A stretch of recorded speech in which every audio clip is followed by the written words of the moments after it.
Sigmund Freud ಈ ಜಗತ್ತು ಕಂಡ ಒಬ್ಬ ದೈತ್ಯ ವಿಜ್ಞಾನಿ. ಎಷ್ಟು ದೊಡ್ಡವನು ಅಂದರೆ, ನಾನೊಂದು ಕಡೆ ಹೇಳ್ತಾ ಇದ್ದೆ,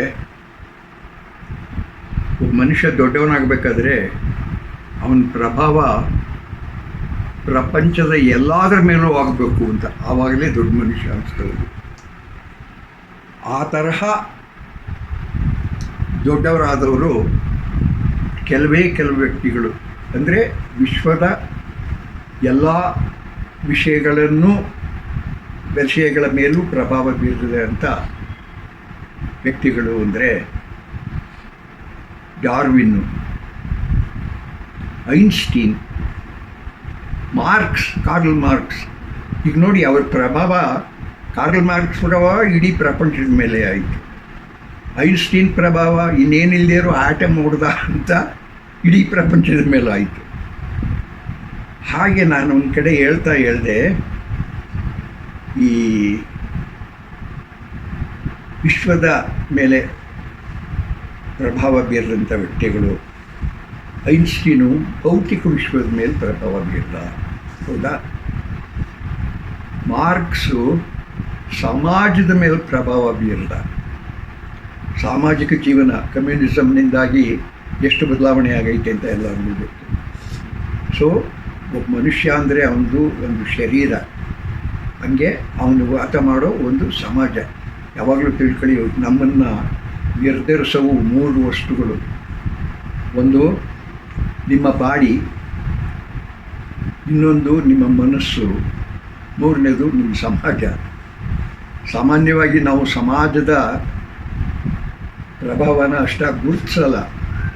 ಅದು ಎಷ್ಟು ಸಾರ್ವಜನಿಕವಾಗೈತೆ ಅಂದರೆ ಅದಿರೋದು ನಮಗೆ ಗೊತ್ತೇ ಇರಲ್ಲ. ಗಾಳಿ ಇದ್ದಂಗೆ, ನಮ್ಮ ಸುತ್ತ ಗಾಳಿ ಐತೆ, ಗಾಳಿ ಇಲ್ಲದೇ ಇದ್ರೆ ನಾವೇನಾಗ್ತೀವಿ ಅಂತ ಗೊತ್ತು, ಅದನ್ನು ನಾವು ಗಮನಿಸೋದೇ ಇಲ್ಲ ಗಾಳಿ ಐತಾ ಅಂತ. ಹಾಗೆಯೇ ಕೆಲವು ವಿಜ್ಞಾನಿಗಳ ಪ್ರಭಾವ ಆಗೈತೆ.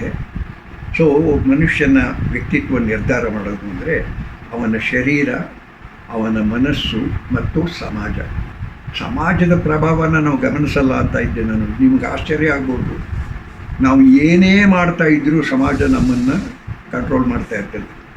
ನೀವು ಬಟ್ಟೆ ಹಾಕೊಳ್ಳೋದು ಯಾಕ್ರಿ, ನೋಡಿದವರು ಏನಂತಾರೆ ಅಂತ, ಹೌದಾ? ನೀವು ನಡೆಯೋದು ಹೆಂಗ್ರಿ, ನೋಡಿದವ್ರು ಏನಂತಾರೆ? ಊಟ ಮಾಡುವಾಗ ಗಬಗಬ ಅಂತ ತಿನ್ನಲ್ಲ ನೀವು ಯಾಕೆ? ನೋಡಿದವ್ರು ಏನಂತಾರೆ? ನಾನು ಏನೂ ಬೇಡ, ನೀವು ಒಬ್ಬರೇ ಕೂತ್ಕೊಂಡು ನಿಮ್ಮ ಫ್ರೆಂಡ್ಗೆ ಟೇಬಲ್ ಮೇಲೆ ಕಾಗದ ಬರಿತಾ ಇರ್ತೀರಿ ಅಂತ ಇಟ್ಕೊಳ್ಳಿ. ಆವಾಗಲೂ ನಿಮ್ಮ ಹಿಂದ್ಗಡೆ ಮನಸ್ಸು ಹೇಳ್ತಾ ಇರ್ತೈತೆ, ಇದನ್ನು ಯಾರಾದರೂ ನೋಡಿದ್ರೆ ಏನಂತಾರೆ ಅಂತ, ಹೌದಾ? ಯಾರಲ್ಲಿ ಇದು ನೋಡೋರು? ಇದೇ ಸಮಾಜ. ನೋಡಿದವರು ಏನಂತಾರೆ ಅನ್ನೋ ಒಂದು ಭಾವನೆ ಐತಲ್ಲ, ಅದು ಸಮಾಜ. ಸಮಾಜದ ಮೇಲೆ ಪ್ರಭಾವ ಐತೆ ನಮ್ಮದು, ಇರಲಿ. ಆ ಪ್ರಭಾವ ಸಮಾಜದ ಮೇಲೆ ಪ್ರಭಾವ ಬೀರಿದವನು ಕಾರ್ಲ್ ಮಾರ್ಕ್ಸ್. ಅದಕ್ಕಾಗಿ ನನಗೆ ಈ ಮಾತು ಬಂತು. ಮೂರನೇದು ನಿಮ್ಮ ಮನಸ್ಸು. ನಿಮ್ಮ ವ್ಯಕ್ತಿತ್ವ ನಿರ್ಧಾರ ಮಾಡವು 3: ನೀವು, ನಿಮ್ಮ ಬಾಡಿ, ನಿಮ್ಮ ಮೈಂಡು, ನಿಮ್ಮ ಸಮಾಜ. ಇವು 3 ಬಹಳ ಮುಖ್ಯ. ಈ ಮುಖ್ಯದಲ್ಲಿ ಇಡೀ ಮನಸ್ಸಿನ ಮೇಲೆ ಪ್ರಭಾವ ಬೀರಿದವನು ಸಿಗ್ಮಂಡ್ ಫ್ರಾಯ್ಡ್. ನಾನು ಹೇಳಿದೆ, ಅವ್ರು 3 ಜನನೂ ಇವರು ಯಹೂದಿಗಳು. The 3 great Jews that changed the world ಅಂತ. Einstein, Karl Marx, Sigmund Freud. 3 ಜನನು 3 great Jews that changed the outlook of the world itself.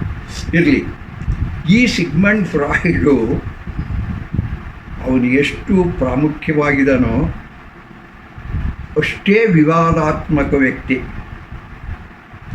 ಅವನ ಜೀವನದಲ್ಲಿ ಎಲ್ಲ ವಿವಾದವಿವೆ. ನಾನು ಒಂದು ಹೇಳ್ತೀನಿ ಕೇಳಿ. ಅವನ ಹೆಸರು ಸಿಗ್ಮಂಡ್ ಫ್ರಾಯ್ಡ್ ಅಂತ ಇರಲೇ ಇಲ್ಲ. ಅವನ ಹೆಸರಿದ್ದದ್ದು ಸಿಗ್ಮಂಡ್ ಶ್ಲೋಮೋ ಫ್ರಾಯ್ಡ್ ಅಂತ. ಅದನ್ನು ಕಿತ್ತಾಕ್ಬಿಟ್ಟು ಅವನು ಸಿಗ್ಮಂಡ್ ಫ್ರಾಯ್ಡ್ ಅಂತ ಮಾಡ್ಕೊಂಡ. ಅವನು ಹುಟ್ಟಿದ್ದು 1856 ಮೇ 6 ಅಂತೈತೆ. ಅದು ಸುಳ್ಳು. ಯಾಕೆ ಸುಳ್ಳು ಅಂದರೆ, ಅವನು ಆವತ್ತೇ ಹುಟ್ಟಿದ ಅಂದರೆ ಒಂದು ಕಾಂಪ್ಲಿಕೇಶನ್ ಆಗುತ್ತೆ. ಫ್ರಾಯ್ಡ್ನ ಅಮ್ಮ ಮದುವೆಗೆ ಮುಂಚೆನೇ ಬಸರಾಗಿದ್ಲು. ಆದ್ದರಿಂದ ಅವನ ಡೇಟ್ ಆಫ್ ಬರ್ತನ್ನು ಚೇಂಜ್ ಮಾಡ್ಕೊಂಡ್ರು ಅಡ್ಜಸ್ಟ್ ಮಾಡೋದಕ್ಕಾಗಿ May 6 ಅಂತ. ಅವನು ಅದಕ್ಕಿಂತ ಮೊದಲೇ ಹುಟ್ಟಿದ್ದ ಅಂತ ಒಂದು ಕತೆ ಐತೆ.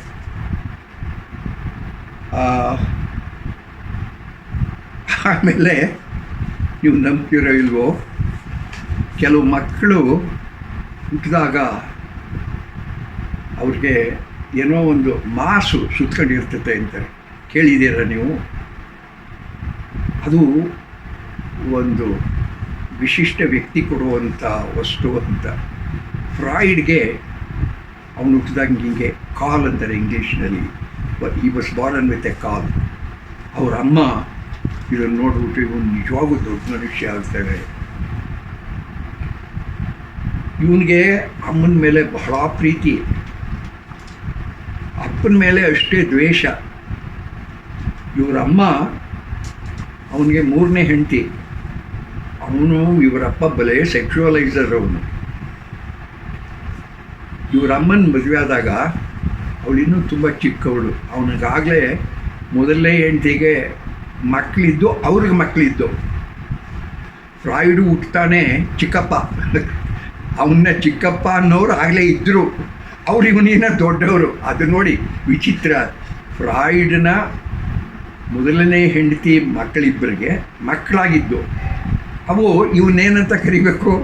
ಚಿಕ್ಕಪ್ಪ ಅಂತ. ಇವನಿನ್ನೂ ಹೀಗೆ ಹುಟ್ಟಿದ್ದಾನೆ. ಅವನ ಜೀವನದ ವೈಚಿತ್ರ್ಯಗಳನ್ನು ಕುರಿತು ಹೇಳ್ತಾ ಇದ್ದೀನಿ ನಾನು. ಆಮೇಲೆ ಇದಾದಮೇಲೆ ಇವನಿಗೆ ಅವರ ಅಪ್ಪನ ಮೇಲೆ ತುಂಬ ದ್ವೇಷ. ಅವನಿಗೆ ಎಷ್ಟು ದ್ವೇಷ ಅಂದರೆ, ಒಂದು ಕಡೆ ಹೇಳ್ತೇನೆ, ಅವನು ಸತ್ತಾಗ ನಾನು ಅಳಲಿಲ್ಲ ಅಂತ. ಫ್ರಾಯ್ಡು ತಾನು ಸತ್ತಾಗ, ಅವರಪ್ಪ ಸತ್ತಾಗ ನನಗೆ ಅಳು ಬರಲಿಲ್ಲ. ಯಾಕೆ ಅಂದರೆ ಮುಟ್ಟಾಳ, ನಮ್ಮ ಅಮ್ಮನ ಹಾಳು ಮಾಡ್ದ ಅವನು ಅಂತ. ಇವನಿಗೆ ಅಮ್ಮನ ಮೇಲೆ ತುಂಬ ಪ್ರೀತಿ. ಇವನು ನಮ್ಮ ಅಮ್ಮನಿಗೆ ತಕ್ಕ ಗಂಡ ಅಲ್ಲ ಅಂತ ಅವನ ಮನಸ್ಸಿನಲ್ಲಿ ಬಹಳ ಮನಸ್ಸಿನಲ್ಲಿ ಮಾಡ್ಕೊಂಡಿದ್ದವನು. ಅದನ್ನು ಐತೆ. ಇವನ ವಿಚಾರವಾಗಿ ಹಲವಾರು ನಾನು ಹೇಳಿದ್ನಲ್ಲ, ವಯಸ್ಸು ಡಿಫ್ರೆನ್ಸ್ ನೋಡಿದೆ. ಅವ್ರ ಅಪ್ಪನಿಗೆ 40 ವರ್ಷ ಇದ್ದಾಗ ಅವ್ರ ಅಮ್ಮನಿಗೆ 20 ವರ್ಷ ಮದುವೆ ಆದಾಗ. ಇವನು ಅದರಿಂದನೇ ಅವ್ರ ಅಪ್ಪನ ದ್ವೇಷ ಮಾಡಿದೆ, ನಮ್ಮ ಅಮ್ಮನ್ನ ಹಾಳು ಮಾಡಬೇಕು ಅಂತ. ಆಯಿತಾ, ಇರಲಿ. ಆಮೇಲೆ ಅವನು ಸಾಮಾನ್ಯವಾಗಿ ಫ್ರಾಯ್ಡ್ನ ಕುರಿತು ಮಾತಾಡುವಾಗ ಅವನ ಥಿಯರೀಸ್ನೆಲ್ಲ ಲೈಂಗಿಕ ಸಿದ್ಧಾಂತಗಳು ಅಂತಲೇ ಹೆಸರು ಬರ್ತದೆ. ಅವನು ಯಾಕೆ ಹಂಗೆ ಮಾಡ್ದ ಅನ್ನೋದಕ್ಕೆ ಕಾರಣ ಆಯಿತು. ಕೆಲವರು, ನಾನು ಅದನ್ನು ನನ್ನ ಪ್ರಕಾರ ಅಂತೂ ಅಲ್ಲ, ಕೆಲವರೆಲ್ಲ ಹೇಳ್ತಾರೆ. ಫ್ರಾಯ್ಡನ ವೈಯಕ್ತಿಕ ಲೈಂಗಿಕ ಜೀವನ ಸುಖವಾಗಿರಲಿಲ್ಲ. ಯಾಕಪ್ಪ ಹಂಗೆ ಅಂದರೆ ಫ್ರಾಯ್ಡು ಅವನ ಹೆಂಡತಿ ಜೊತೆಗೆ ಸಂಭೋಗ ಮಾಡಿದ್ರೆ ಪ್ರತಿ ಸಾರಿ ಅವಳು ಸಂಭೋಗ ಮಾಡಿದಾಗ ಇವಳು ಬಸರಾಗೋಗ್ತಾ ಇತ್ತು. She is A very fertile woman. ಅವಳನ್ನು ಪ್ರೀತಿ ಮಾಡಿ ಮದುವೆ ಮಾಡ್ಕೊಂಡು ಅದೇ ದೊಡ್ಡ ಕತೆ, ಆಮೇಲೆ ಹೇಳ್ತೀನಿ ಅದನ್ನು. ಅವಳು ಪ್ರತಿ ಸಾರಿ ಗರ್ಭಿಣಿಯಾಗಿ ಹೋಗ್ತಾ ಇದ್ಲು. ಗರ್ಭಿಣಿ ಆದರೆ ಅವಳಿಗೆ ಹೆಲ್ತ್ ಚೆನ್ನಾಗಿರ್ತಿರಲಿಲ್ಲ. ಗರ್ಭಿಣಿಯಾಗಿ ಅವಳು ಮಗು ಆಗೋವರೆಗೆ ಅವಳ ಹೆಲ್ತೇ ಚೆನ್ನಾಗಿರ್ತಿರಲಿಲ್ಲ. ಆದ್ದರಿಂದ ಅವನು ಅವಳ ಜೊತೆಗೆ ಸಂಭೋಗ ಮಾಡೋದನ್ನು ಕಂಟ್ರೋಲ್ ಮಾಡಿದ್ದಾನೆ ಪಾಪ. ಅದರಿಂದಾಗಿ ಅವನಿಗೆ ಒಂಥರ ಈ suffered himself a neurosis break down ಆಗಿತ್ತು ನನಗೆ ಅಂತ ತನ್ನನ್ನು ತಾನೇ ಸೆಲ್ಫ್ ಅನಾಲಿಸಿಸ್ ಮಾಡ್ಕೊಂಡಿದ್ದಾನೆ. ಅದಕ್ಕೆ ಅದನ್ನು ಹೋಗಲಾಡಿಸ್ಕೊಳ್ಳೋಕ್ಕೆ